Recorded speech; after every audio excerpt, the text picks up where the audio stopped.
Salut mes amis Facebook, j'espère que vous allez bien. Alors aujourd'hui c'est un jour particulier puisqu'on est le dernier jour du mois, on est le 31 décembre mais on est aussi le dernier jour de l'année.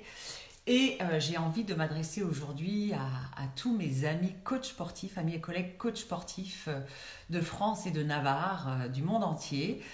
Et vous savez comme moi qu'on arrive à la période des grandes résolutions de début d'année. Alors ça c'est vrai que nous on a l'habitude quand on est dans ce métier depuis quelques années, on voit dans nos structures, dans nos salles ou quand on est coach individuel et qu'on pratique du coaching personnalisé, on va recevoir des coups de fil de personnes qui sont en ce début d'année en recherche de solutions pour être en forme, pour changer leur silhouette. Bonjour Andrea.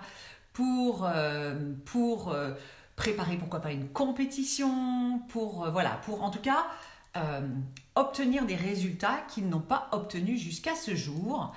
Et moi j'ai envie de vous poser une question à vous les coachs, si vous pouviez aider vos pratiquants à obtenir plus de résultats de façon saine et durable. Est-ce que ça pourrait vous intéresser? Et vous les pratiquants, donc toutes ces personnes qui vont dans les salles de sport, qui prennent des cours, qui se font entraîner à titre individuel, est-ce que vous aimeriez pouvoir être accompagné pour perdre plus de masse grasse et garder votre masse musculaire? Alors j'ose imaginer que oui. Aujourd'hui, en fait, force est de constater que les salles sont remplies de personnes qui pratiquent des heures et des heures pour des résultats qui sont souvent très médiocres. Pourquoi? Parce que tout simplement, il y a des choses qui ne fonctionnent pas. Alors, c'est pas que l'activité physique ne fonctionne pas, c'est que l'activité physique n'est pas la seule responsable du changement physique. Alors, il se trouve qu'en même temps, aujourd'hui, les coachs sont de mieux en mieux formés. Coucou Barbara. C'est vrai que par rapport à quand j'ai débuté moi, aujourd'hui, on a des coachs qui se forment en permanence, qui sont en recherche en tout cas de changements dans les méthodologies d'entraînement. C'est vrai que la science a fait aussi beaucoup d'avancées. Avant, on pensait qu'il fallait courir des heures et des heures pour perdre du poids. Aujourd'hui, on sait qu'on peut changer sa silhouette, perdre du gras, pas forcément du poids, aussi en s'entraînant sur des séquences d'intensité, moins longtemps, mais de façon plus qualitative. Et donc, donc l'idée, c'est vraiment d'essayer de réfléchir, d'avoir une réflexion parce qu'aujourd'hui, très clairement, il y a un constat qui n'est pas un constat d'échec total, mais qui est un constat quand même que, compte tenu de l'investissement des pratiquants, du temps qu'ils y passent, de l'énergie que mettent les coachs à essayer d'apporter le meilleur de l'entraînement dans leurs séances, parfois on est déçu du résultat. Alors nous les coachs, on est déçus du résultat, mais les pratiquants le sont aussi parce qu'ils ont investi du temps, ils ont investi de l'énergie, ils ont investi de l'argent et parfois ça ne change pas comme ils voudraient. Alors, je vous ai dit tout à l'heure que le sport changeait les choses, l'activité changeait les choses, mais ce qui est important de comprendre surtout, j'ai pris des petites notes, alors de temps en temps je baisse les yeux pour regarder les notes parce que je ne veux rien oublier. Ce qui est important de comprendre, c'est que le changement de la silhouette, contrairement à ce que beaucoup de gens pensent, n'est pas lié à 100% à la pratique de l'activité physique, bien au contraire. Le sport est indispensable, l'activité physique est indispensable, mais il faut savoir que la perte de masse grasse va être liée à 60-70% à l'alimentation. Donc aujourd'hui, un coach sportif qui considère que parce qu'il fait bouger les gens, il va leur permettre d'avoir des résultats et qu'il ne prend pas en compte l'alimentation, je pense que c'est dommage parce que du coup, lui va se priver de pouvoir amener plus de résultats à son pratiquant. Et le pratiquant, il va être déçu, forcément, encore une fois, du résultat. Alors après, il y a aussi plein d'idées reçues sur comment est-ce qu'on obtient des résultats avec l'alimentation. Alors, il y a tous ces régimes hypocaloriques où, en fait, on va imaginer que on va mettre en relation la dépense énergétique avec l'apport énergétique. J'ai envie de dire, si c'était aussi simple que ça se saurait. Coucou Alain, oui, l'impédance métrique, je l'utilise beaucoup pour mesurer effectivement, pour mesurer notamment la masse musculaire, la masse grasse, mais l'impédance métrique sans l'alimentation derrière, c'est dommage. Donc je reviens à mes moutons. l'hypocalorie, le régime hypocalorique. Qu'est-ce que ça engendre? Quand vous ne donnez pas suffisamment d'énergie à votre organisme, et en tout cas pas les bons nutriments, qu'est-ce qui va se passer? Le corps va diminuer, va perdre du poids au démarrage, ça c'est certain, mais malheureusement dans ce poids perdu, vous allez perdre des muscles. Et ce sont nos muscles qui maintiennent notre capacité à brûler des calories de façon active, et notamment quand on est au repos, ce qu'on appelle le métabolisme de base. Et si on perd notre masse musculaire parce qu'on a réduit nos calories de façon trop importante dans notre mode alimentaire, qu'est-ce qui va se passer à terme? On va amener ce qu'on appelle l'effet yo-yo, c'est-à-dire qu'en ayant perdu de la masse musculaire, on ralentit notre métabolisme, et le jour où on remange un peu plus, parce que ça arrivera, et ça arrive de toute façon, qu'est-ce qui se passe? On reprend, et on reprend encore plus de gras. Donc ça, c'est la première chose. Après, il y a tout ce qui est substitut de repas. Alors moi, j'avoue que j'ai un peu de mal avec les substituts de repas, parce que je suis française, je suis une bonne vivante, je suis une bonne mangeuse, et que je reste convaincue que pour perdre du gras et pour perdre du poids, si on veut perdre du poids aussi, il faut manger. Oui, il faut manger. Et puis il faut manger des vrais aliments tant qu'à faire, qui vont aussi nous apporter une satisfaction au niveau gustatif et au niveau social, parce que manger c'est avant tout un acte social. Donc quand on mange une poudre ou un shake, je suis désolée, il n'y a pas de vie sociale avec ça. Et enfin, il y a encore plein d'autres idées reçues, notamment sur les féculents, ce qu'on appelle les hydrates de carbone, ou sur les graisses. Il y a beaucoup de gens qui disent « Ah oui, je réduis mes féculents, je supprime les féculents ». Alors dans les féculents, il y a à la fois les légumineuses, mais aussi les pâtes, le riz, etc. Sauf que quand on enlève les sucres lents, ce qu'on appelait vulgairement les sucres lents avant, de notre alimentation, qu'est-ce qui va se passer? Notre corps en a besoin. Il faut savoir que les hydrates de carbone sont le premier aliment de notre cerveau. Et quand notre cerveau fonctionne mal, ça engendre des dérèglements du comportement, et notamment du comportement alimentaire. Donc après, c'est le chat qui se mord la queue. Et ces hydrates de carbone, ils sont importants pour nous aider à maintenir un bon niveau de glycémie, le taux de sucre sanguin, qui lui-même va être à la fois un régulateur de l'énergie, un régulateur de l'humeur, mais également un régulateur de nos pulsions alimentaires, puisque finalement, quand notre corps n'a pas besoin a suffisamment d'hydrates de carbone, en fait, il a moins envie de sucre. Donc spontanément, on mange moins d'aliments sucrés. On a moins envie de manger du sucre. Et puis dernier point, c'est il faut manger beaucoup de protéines dans les idées reçues pour perdre du gras. Or, les protéines, il faut savoir que notre corps n'a qu'une capacité limitée à en assimiler une certaine quantité par kilo de poids de corps, et qu'au-delà de ce quota, en fait, ça part dans les urines, ça part en déchets. Donc ça va charger les reins notamment, ça va charger le foie aussi. Donc qui dit des reins et un foie qui fonctionnent moins bien, dit qu'on élimine moins bien aussi et qu'on assimile moins bien. Voilà, donc l'idée c'est vraiment aussi d'essayer de comprendre pourquoi on prend du poids avec l'âge. Alors moi j'ai 52 ans, pour ceux qui me connaissent depuis longtemps, et je sais qu'il y en a quelques-uns qui regardent.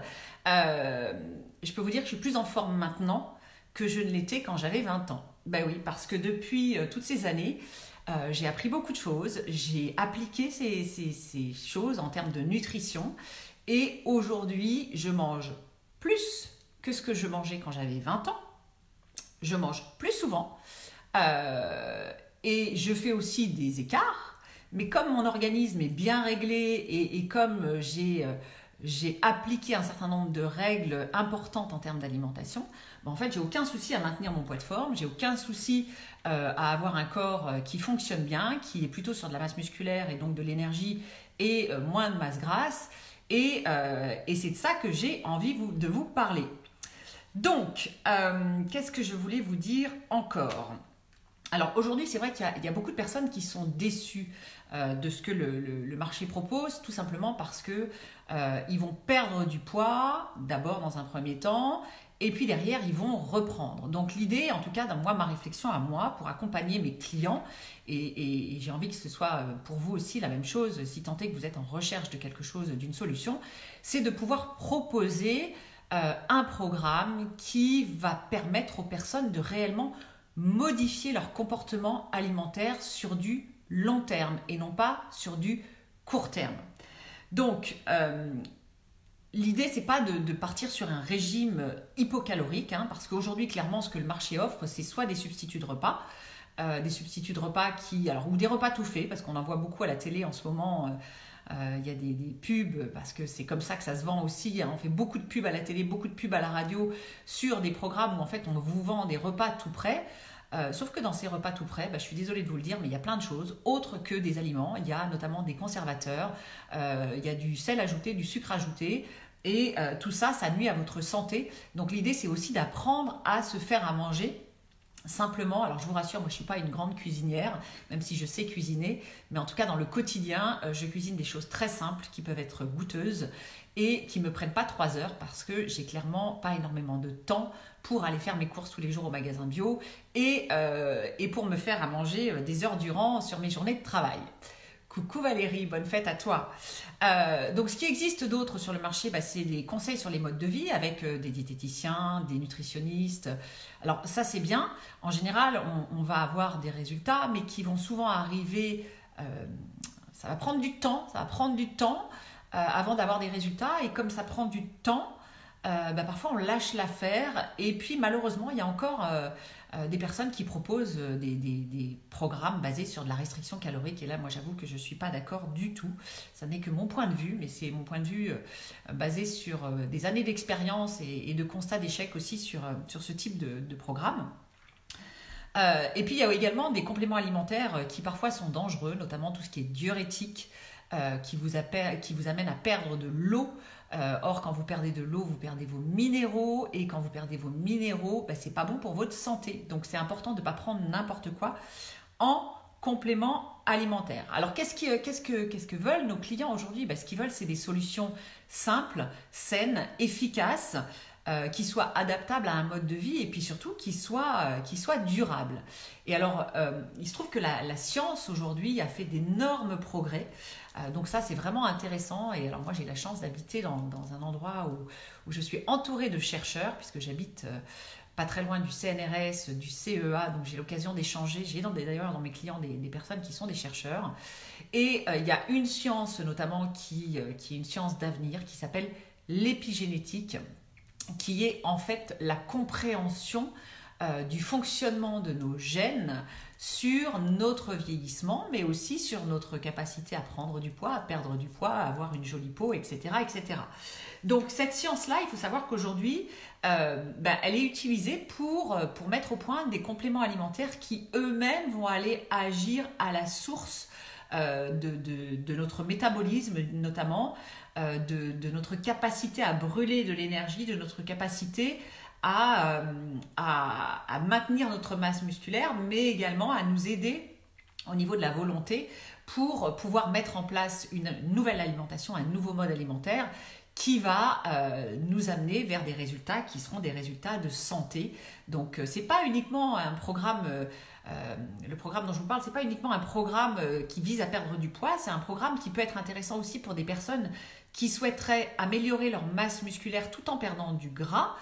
Donc c'est pas qu'une histoire de poids, c'est vraiment une histoire d'aider notre corps à mieux fonctionner, que ce soit en prise de masse musculaire, en maintien de la masse musculaire ou en perte de poids et en perte de masse grasse. Donc, qu'est-ce que j'ai oublié de vous dire ? Je crois que j'ai fait un petit peu le tour. Alors, sur les idées reçues, je reviens un peu dessus parce que c'est vrai que c'est important. Pour maigrir, il faut juste manger moins qu'on ne dépense, régime hypocalorique. Et encore une fois, je pense que si c'était aussi simple que ça se saurait et tout le monde serait en pleine forme. Les féculents, les graisses font grossir. Pour maigrir, il faut les supprimer, on en a déjà parlé. 3 repas par jour sont suffisants. Alors là, j'ai envie de dire erreur fatale. Dans les cliniques pour obésité, il faut savoir que les personnes qui sont dans ces cliniques vont manger 7 voire 8 fois par jour et c'est grâce à ça qu'on va réussir à restimuler leur métabolisme. Donc, quand on n'est pas obèse et qu'on a juste besoin de perdre du gras ou de perdre un peu de poids, l'idée c'est de fractionner son alimentation tout au long de la journée pour pouvoir soutenir le métabolisme en mettant les bons aliments au bon moment. Mais moi, je peux vous dire, je mange 4 à 5 fois par jour, tous les jours de l'année, sans exception, y compris les lendemains de fête, les lendemains de soirées festives comme celle qui vient ce soir. Voilà, je pense qu'il y a, un vrai, il y a des vraies solutions qui existent, Barbara, et oui, même pour les diabétiques, effectivement, même pour les personnes qui sont diabétiques, qui ont des problèmes au niveau du sucre, le fait d'avoir des apports de nutriments tout au long de la journée en choisissant bien, encore une fois, ces aliments, parce que souvent, enfin, on pense qu'il faut, encore une fois, peser, mesurer, etc. Non, ben d'abord on ne vit pas quand on passe son temps à peser, à mesurer les aliments, à toujours vérifier la quantité de calories qu'on met dans son assiette. Je suis désolée, mais ça ne rend pas heureux.